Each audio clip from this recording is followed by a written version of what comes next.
नालंदा की इस भूमि से निकला ज्ञानोदय का संदेश सदैव नकारात्मकता का रहा है। आज फिर हमें एक एकीकृत विचार प्रक्रिया की आवश्यकता है। ये वह भूमि है जहां शस्त्रों की तुलना में शास्त्रों को प्राथमिकता दी गई और जहां से दुनिया को भारत ने करुणा और अहिंसा में सन्निहित संदेश भेजा है। दुनिया के लिए हमारी करुणा और अहिंसा की अभिव्यक्ति सदैव प्रेरणा स्रोत रही है। मेरा मानना है कि बोधगया डायलॉग के विचार विमर्श भविष्य में हमारे समाज के लिए एक मार्गदर्शक के रूप में काम करेंगे। आज सुषमा स्वराज सभागार में बोधगया ग्लोबल डायलॉग्स 2024 का उद्घाटन सत्र को संबोधित करते हुए बिहार के माननीय राज्यपाल श्री राजेंद्र आर्लेकर ने ये बातें कही। उद्घाटन सत्र के मुख्य संबोधन में नालंदा विश्वविद्यालय के कुलपति अंतरिम प्रो अभय कुमार सिंह कहा कि हमारी एकीकृत राष्ट्रीयता की अवधारणा वसुधैव कुटुंबकम के विचार से प्रेरित है, जो हमें अपनी दृष्टि को व्यापक बनाने के लिए प्रेरित करती है। बोधगया, राजगीर और नालंदा ज्ञान और प्रज्ञा की भूमि रही है। मगध क्षेत्र का यह एकीकृत परिदृश्य भी इसी समावेशी दृष्टिकोण को दर्शाता है। मगध के वैभवशाली प्रदेश में स्थित यह विश्वविद्यालय, जो कभी प्राचीन भारतीय ज्ञान प्रतिनिधि था, आज एक बार फिर 30 से अधिक देशों से ये अध्ययनरत छात्रों के साथ एक बार फिर अपने नए अवतार में उभर रहा है। बोधगया ग्लोबल डायलॉग्स 2024 का छठा संस्करण नालंदा विश्वविद्यालय और देशकाल सोसाइटी के बीच एक सहयोगात्मक शैक्षणिक कार्यक्रम है, जो 16 और 17 मार्च 2024 को एनयू परिसर में हो रहा है। 2 दिनों तक चलने वाला ये कार्यक्रम बोधगया, राजगीर तथा नालंदा के ऐतिहासिक विरासत व ज्ञान परंपरा में इन क्षेत्रों के योगदान के परिदृश्य पर केंद्रित है।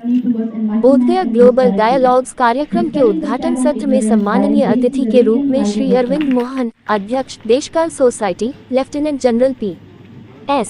Minhas, officers training academy Gaya, professor Vinita सहाय, निदेशक भारतीय प्रबंधन संस्थान बोधगया, डॉक्टर D.M. मुले, माननीय सदस्य NHRC उपस्थित रहे।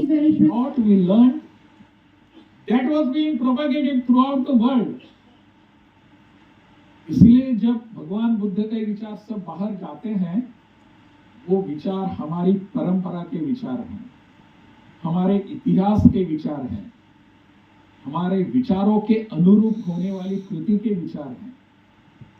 इसलिए मुझे लगता है ये जो यहाँ की परंपरा है, इसको बनाए रखने की आवश्यकता है। We even within ourselves we never conflicted। आद्य शंकराचार्य कालड़ी से आते हैं, केरल से। He came all the way from Kerala and he had a शास्त्रार्थ dialogue, चर्चा with Mandan Mishra। We all are happy and very fortunate to learn this, that particular place where the Shastrarth was held, it is in Bihar. It is called Mahishi. There is a place called Mahishi. In that place Shastrarth was held. अगर आपके विचार कुछ अलग हैं, we never brought out sword in our hands. We never gunned down you. We said, let us sit across the table, discuss. That is the legacy of this country. That is how we have been dealing with other world, other thoughts. मुझे इसलिए अच्छा लगता है कि this particular thought process and the principles are being followed now. पूरे विश्व को आज किसकी आवश्यकता है? तो यही है, करुणा की है, अहिंसा की है। I had opportunity to meet His Holiness Dalai Lama when I was in Himachal. That time I had been to Dharamshala. I had opportunity to sit with him for more than half an hour.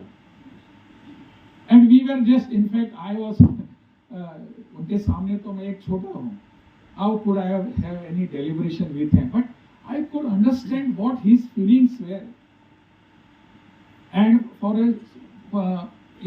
before me, कि मैं जहाँ खड़ा था, I am such a small man, and Dalai Lama was again and again appreciating that India has given to the world the 2 words, Karuna and Ahimsa.